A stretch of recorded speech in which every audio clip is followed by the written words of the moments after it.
Now we're going to talk about some keyboard tricks in the console.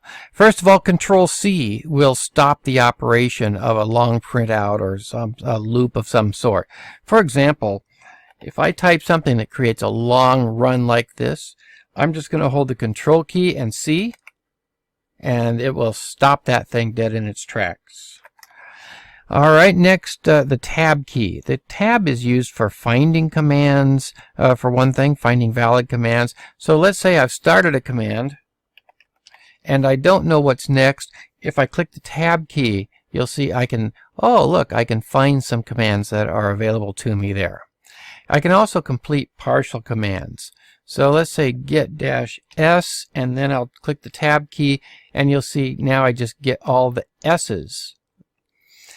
Finding valid parameters. Now we haven't talked about parameters, but parameters come after a command or commandlet, and you can use the Tab key to help find what those are. We'll learn more about that later.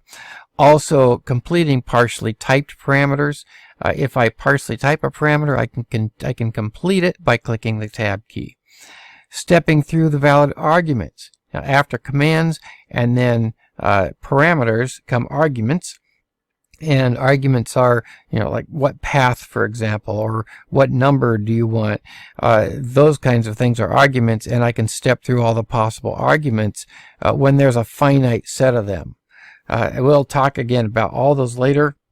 These are called enumerations, and we'll get to enumerations later on down the road. The up and down arrows will allow me to step through old commands that I've made before, and then the down, that's the up arrow.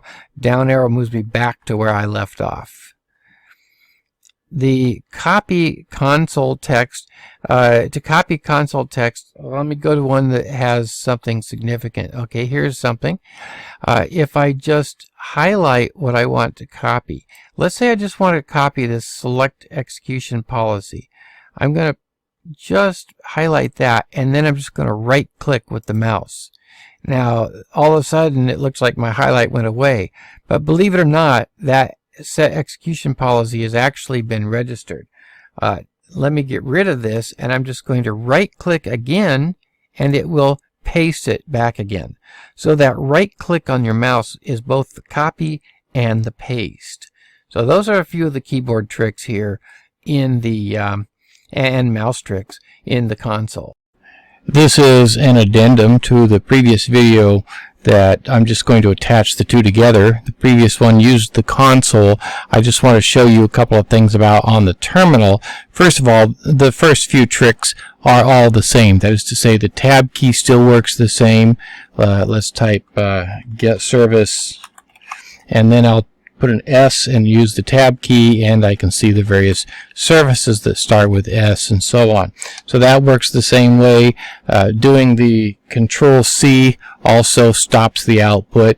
But as far as the copy and paste, I want to be very careful about something. If I have a command in here and I use the keyboard to backspace and highlight that command, and then I right click here, it's going to paste in something that I had already put on the clipboard earlier. Well, that may not be what I want. I want to copy and paste. So let's try this. Here's get command. I'm going to use the mouse to highlight that. Let's just highlight just that part.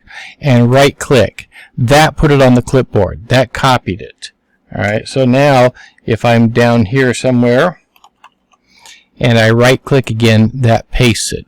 So you have to be careful how you select this information in order to make sure that you're copying and pasting correctly. But other than that, everything works the same way that it did on the host window, also on the terminal window.